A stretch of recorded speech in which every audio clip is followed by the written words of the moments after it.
వైఎస్ఆర్ కాంగ్రెస్ పార్టీలోనూ ఉన్నారు, జనసేనకు వచ్చారు, జనసేనలో కూడా మీ ప్రభావం చూపించుకున్నారు. సో రెండు పార్టీలకి మధ్య వ్యత్యాసం అంటే ఏం చెప్తారు? వ్యత్యాసం ఒకటేనండి. ఇక్కడ నాకు ఫస్ట్ తెలియంది ఏంటంటే మాట తిప్పను, మడం తిప్పను. మాట తిప్పాడు, మడమ తిప్పాడు రెండు ఇతను. నేను వెళ్ళి ఒకటే చెప్పానండి, ఇది మీరన్న దాంట్లో మాట తప్పను, మడం తిప్పను అనుకున్నాను నేనండి. నా ఛాంబర్లో కూడా కాంట్రాక్ట్ కార్మికుల్ని పర్మనెంట్ చేయాలి, అవసరమైతే నేను సీఎం కాల్ కూడా పట్టుకుంటాను, అంతటి పీక్లోకి వెళ్ళేవాడు మేము.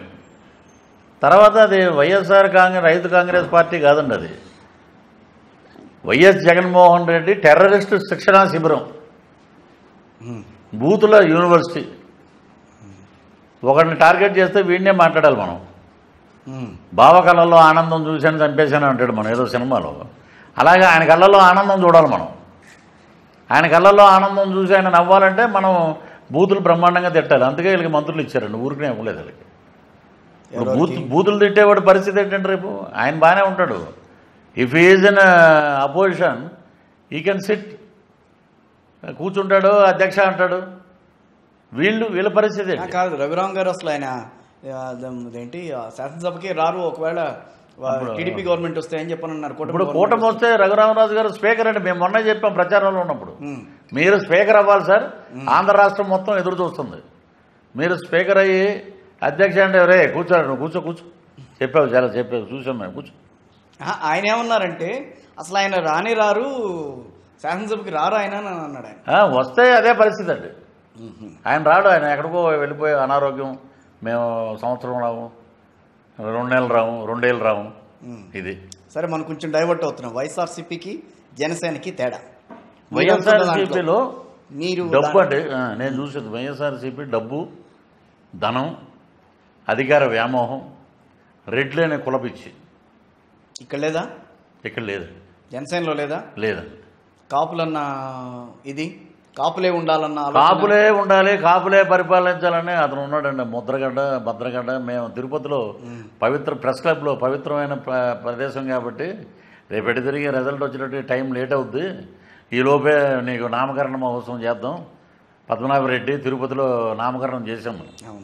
ఇతను ఏంటంటే అండి ఒక సరే కాపులే అనుకుందాం, ఒక లీడర్ వచ్చినప్పుడు ఆ లీడర్ని సరే మనవాడు మన దగ్గర నుంచి వచ్చాడు, మనం నిలబెట్టాలి, అతన్ని మనం బ్రహ్మాండంగా ముందుకు తీసుకెళ్ళాలి అని చెప్పి ఉండాలండి. పెద్దోడు ఎవడైనా నీళ్ళల్లో ఉన్నవాడిని పైకి లాగి మేమున్నావు నీ వెనకాల, నువ్వు పద, నువ్వు మేము తిరుగుతాం, ఎవడు జగన్మోహన్ రెడ్డి ఎవడు అది ఇది అని మాట్లాడాలి. నువ్వు పొద్దున్న లేస్తే నువ్వు ద్వారంపూడి చంద్రశేఖర్ రెడ్డి సంఖ కింద ఉన్న మనిషివు, నువ్వు నీ చుట్టూరు ఉన్న రెడ్ల సామ్రాజ్యం, నువ్వేమో అదేదో మేకవన్న పులిలాగా నువ్వేమో అక్కడ ఉప్మారెడ్డి అంటారండి చాలామంది ఈస్ట్లో. ఉప్మా పంపించారు ఆయనకి, రైలు యాజిటేషన్ చేయించావు, మరి ఆ కాపుల రిజర్వేషన్ గురించి నువ్వేమో మాట్లాడలా. సోషల్ మీడియాలో నన్ను ట్రోల్ చేస్తారని చెప్పి తలుపులన్నీ వేసుకున్నావు, గన్నేమో ఇక్కడ పెట్టుకున్నావు. ఒకప్పుడు తీపిగా ఉన్న ముద్రగడ తర్వాత వెదురుగాడ అయ్యాడండి. రేపొద్దున ఏం చేస్తాడంటే తలుపులు వేసి గంట ఇక్కడ పెట్టుకుంటాడు, కాల్చుకున్నా కూడా ఎవడు పట్టించుకోడు. ఇతను ఏంటంటే అవకాశవాద రాజకీయవేత్త. సో మీలాంటి కుల పెద్దల దానికన్నా మా ఊర్లో తాడేపల్లిగూడెంలో బొలిశెట్టి శ్రీనివాస్ ఉన్నాడండి, మాకు సీనియర్. ఏ చిన్న సమస్య వచ్చినా ఎమ్మెల్యే కాకపోయినా అతను పరిగెట్టుకెళ్ళి నిలబడేవాడు.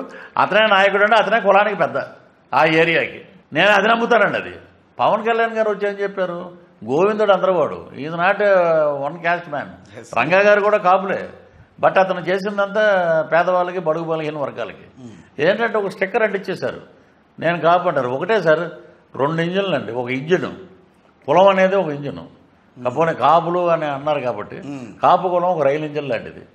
ఎక్కేవాడిని తోసేస్తుంటే ఇంకేంటంటే ఎప్పుడు నిండుద్ది ట్రైను, ఎప్పుడు మన లైఫ్ అంతా ఆర్ఏసీ బతికేనా? అది కరెక్ట్. ఎవడెవడిని రానివాడు. చిరంజీవి గారు వచ్చారు, పాపం ఆయన సామాజిక న్యాయం అని పెట్టి, రామారావు గారి తర్వాత అరే సామాజిక న్యాయం అని చెప్పి అందరికీ టికెట్లు ఇచ్చారు, అది ఇది అన్నారు. అతను భ్రష్టు పట్టించేశారు, అయిపోయింది అతనిది.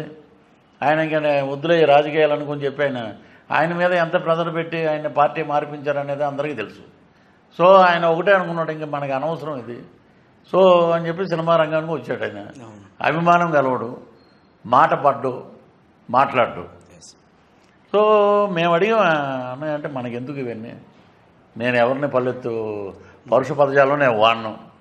నాలాంటి వాడికి రాజకీయం ఇంత సున్నిత మనస్తత్వం ఉన్నవాళ్ళు నిలదొక్కుకోగలరా రాజకీయాల్లో? అంటే ఆయన ఏమి వారాహి ఎక్కిన తర్వాత సున్నిత మనస్తత్వం అంటే ఎవరు నమ్మరు, కానీ ఆయన మీరన్న మాటలు బట్టి చూస్తే కనుక నిజంగా నిలదొక్కుకోగలరా అన్న ఆలోచన వస్తుంది. అంటే ఇప్పుడు ధీటుకు ధీటు, సై అంటే సై అనేవాడు పవన్ కళ్యాణ్ ఒకడు. Pawan Kalyan is not a board member, is not a ward member, but ఆయనలో ఉన్న సిన్సియారిటీ, హానెస్టీ చూసి భారతదేశ ప్రధానమంత్రి మోదీ నరసరావుపేట బహిరంగ సభకు వచ్చాడండి.